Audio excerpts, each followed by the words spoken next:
अस्सलामुअलैकुम। आप देख रहे हैं उस्मान और इनका किचन और आज हम इसमें बनाएंगे हांडी कबाब। बहुत ही मज़ेदार बनते हैं। आजकल बकरा ईद का जो गोश्त हमारे पास पड़ा है हम उससे मुख्तलिफ़ डिशेस बना सकते हैं जो कि बहुत ही आसान हो और इस गर्मी के मौसम में जो है वो बनानी भी आसान हो। मैं आपको इसकी बहुत ही शानदार सी रेसिपी बताने वाली हूँ। झटपट ये कबाब बन जाते हैं और खाने में बहुत ही मज़ेदार और लजीज़ होते हैं। तो चलें ये फिर झटपट सी रेसिपी स्टार्ट करते हैं। हांडी कबाब बनाने के लिए मैंने लिया है एक बाउल जिसमें लेंगे हम आधा किलो कीमा। ये बीफ का कीमा है। आप इनको चिकन के साथ भी बना सकते हैं, लेकिन आजकल हमारे पास बीफ का गोश्त है तो हम कोशिश करते हैं कि इसी से अच्छी अच्छी डिशेस बना लें।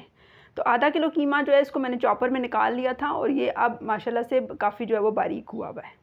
बस अब हम इसमें सिर्फ मसाले डालेंगे। सबसे पहले मैंने डाला इसमें 2 से 3 चम्मच लीमू का रस जो कि मीट टेंडराइज़र का काम करेगा। उसके बाद आधी चम्मच नमक, 1/4 टेबल स्पून मैंने डाला है इसमें धनिया पाउडर और आधा टेबल स्पून मैंने डाल दिया इसके अंदर कुटी हुई सुरख मिर्च। गरम मसाला भी डाल दिया 1 टेबल स्पून। इसके अलावा डालेंगे काली मिर्च जो कि है तकरीबन आधा टेबल स्पून। 1 चम्मच मैंने डाल दिया है इसके अंदर कुटा हुआ लहसुन अदरक और एक दरमियाने साइज़ का प्याज जो तकरीबन 175 ग्राम के बराबर होगा। इसको मैंने कद्दूकस आप कर लें, मैंने चॉप किया हुआ है इसको और मैंने अच्छा से इसका पानी निचोड़ के इसके अंदर डाल दिया है। उसके बाद एक मुट्ठी जो है मैंने इसके अंदर धनिया डाला है और सुरख मिर्च इस वजह से डाली है कि मुझे बिल्कुल भी जो है वो इसका वाइट सा कलर लग रहा था, तो मैंने कहा एक तो कलर ठीक हो जाएगा और दूसरा मिर्च जो है वो ज़रा इसमें बैलेंस हो जाएगी। यहाँ पर जो है वो जब मैंने लहसुन अदरक कूटा था तो ग्रीन मिर्च उसी के अंदर डाल दी थी। आप अलग से भी उसको बारीक काट के या फिर लहसुन अदरक के साथ कूट के या अलग से कूट के भी डाल सकते हैं। तो यहाँ पर आप देख लें कीमा हमारा अच्छा सा मिक्स हो चुका है और ये काफ़ी बारीक है और इतना होना चाहिए कि आपके कबाब जो है वो अच्छी तरह जुड़ सकें। इसके अलावा हमने बाइंडिंग के लिए कुछ भी नहीं डाला। अगर आप चाहें तो एक अंडा इसके अंदर डाल सकते हैं, लेकिन बगैर अंडे के भी आप देखेंगे कि ये बहुत शानदार बनकर तैयार होंगे। ग्रेवी बनाने के लिए मैंने सबसे पहले 2 चीज़ें ली हैं, 2 टमाटर बड़े साइज़ के और साथ इसी तरह एक मज़ीद प्याज 175 ग्राम का और उसको भी मैंने चॉपर में निकाल लिया था। कबाबों का मसाला मैंने 1 घंटे के लिए फ्रिज में रखा था। उसके बाद इनको अच्छा सा हाथों में पानी लगा के और इनको दबा दबा के आप कबाब बना लें। सारे कबाब मैंने बनाकर तैयार कर लिए थे। ये एक लास्ट में मैं आपको बना के दिखा रही हूँ। ये देखें इस तरह दबा दबा के आपने अच्छे से बनाने हैं और हल्का हल्का हाथों को पानी लगाएंगे ना तो फिर ये बड़े अच्छे से जुड़ जाएंगे और बिल्कुल भी इनके अंदर क्रैक नहीं आएंगे। आप चाहें तो कबाब बनाकर भी थोड़ी देर फ्रिज में रख सकते हैं। अच्छा, टमाटरों का जो है पेस्ट मैंने बना लिया है। इसमें से बीज और जो छिलका वो मैंने बिल्कुल रिमूव कर दिया। इससे ग्रेवी बहुत शानदार बनती है। बस ये छोटी छोटी टिप्स हैं। अगर आप वीडियो को स्किप नहीं करते तो फिर आपको साथ साथ पता चलती जाती हैं। अगर स्किप करके देखेंगे तो फिर सही समझ नहीं आएगी। एक कढ़ाई में ले लिया है ऑयल, 1 कप के बराबर मैंने ऑयल लिया है और इसके अंदर जो मैंने कबाब बना के रखे हुए हैं वो मैं डाल के हल्के हल्के जो है वो फ्राई कर लूँगी। बहुत ज़्यादा फ्राई नहीं करनी, लेकिन आँच जो है वो आपने तेज़ ही रखनी है। ये देखिए हल्का सा गोल्डन कलर इन पे आ गया। तो अब मैं इनको बाहर निकाल लेती हूँ और जो बाकी रहेंगे वो भी मैं उनको फ्राई करके इसी तरह तैयार कर लूँगी। ये काम आपने ज़रूर करना है क्योंकि इस तरह जो ये जगह पकड़ लेंगे और फिर मसाले के अंदर बिल्कुल भी नहीं टूटेंगे। कबाब फ्राई होने के बाद जो है वो कढ़ाई में काफ़ी वो मसाला सा था कबाबों के साथ निकला हुआ, तो वो मैंने कढ़ाई दोबारा धो के उसके अंदर ऑयल डाल लिया। आप वही ऑयल चाहें तो डाल सकते हैं और जो 1 कप प्याज मैंने चॉप करके रखा हुआ था वो मैं इसके अंदर अब डाल दूँगी। तो प्याज को हल्का सा फ्राई होने देते हैं। तकरीबन 5 से 10 मिनट प्याज फ्राई होता रहा। उसके बाद मैंने इसके अंदर एक बड़ा चम्मच भर के डाल दिया है लहसुन अदरक का पेस्ट।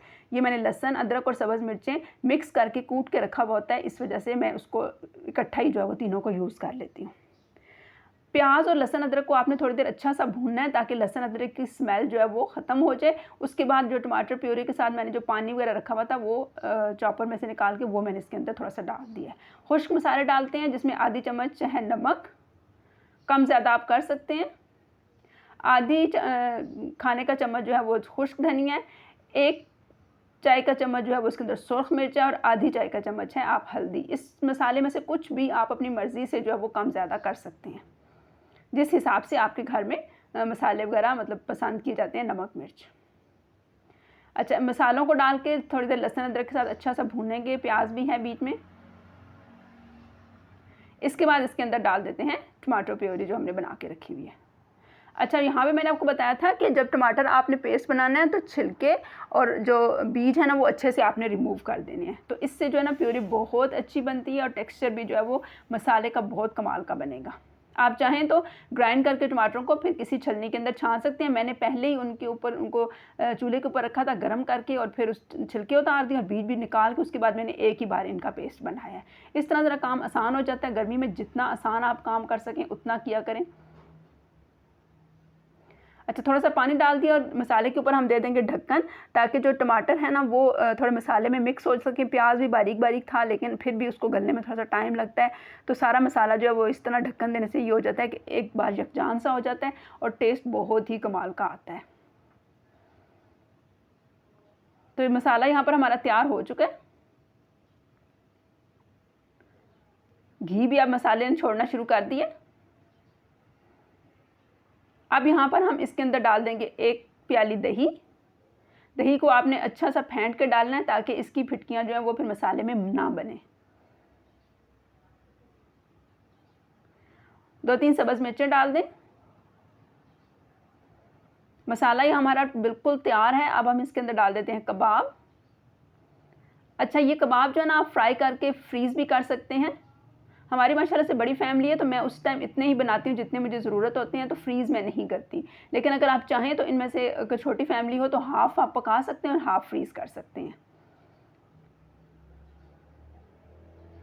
तो कबाबों को अच्छा सा आपने मिक्स करना है, 1 से 2 बार अच्छा सा हिलाना है मसाले के अंदर। बाकी इतना ज़्यादा इनको बार बार हिलाकर भूनने की ज़रूरत नहीं है। इसका सबसे आसान तरीका है कि आप इसके अंदर 1 से 2 प्याली पानी डालें और इसको हल्की आंच पे रख दें। एक तो गोश्त अच्छी तरह इनके अंदर जो होता है वो गल जाता है।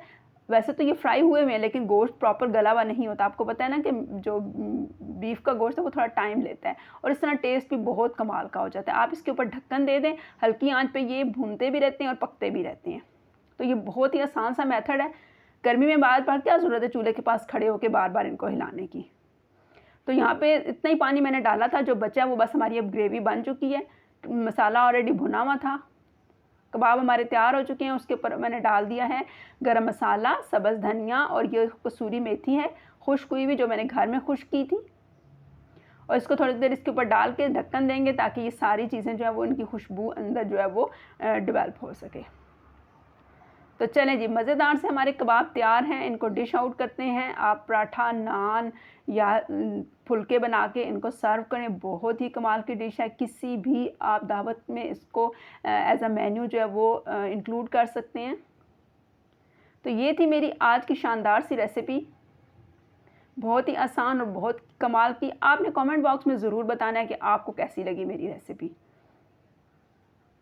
अपनी राय का इजहार ज़रूर किया करें, इस तरह मुझे भी मोटिवेशन मिलती है। अगर आप कोई मशवरा देना चाहें तो वो भी दे सकते हैं। तो चले जी, इजाज़त दीजिए मुझे, और आप भी अपनी आजकल बच्चों की जो साथ जो छुट्टियां उनको एंजॉय कीजिए और मुझे दुआओं में याद रखिएगा। अल्लाह हाफ़िज़।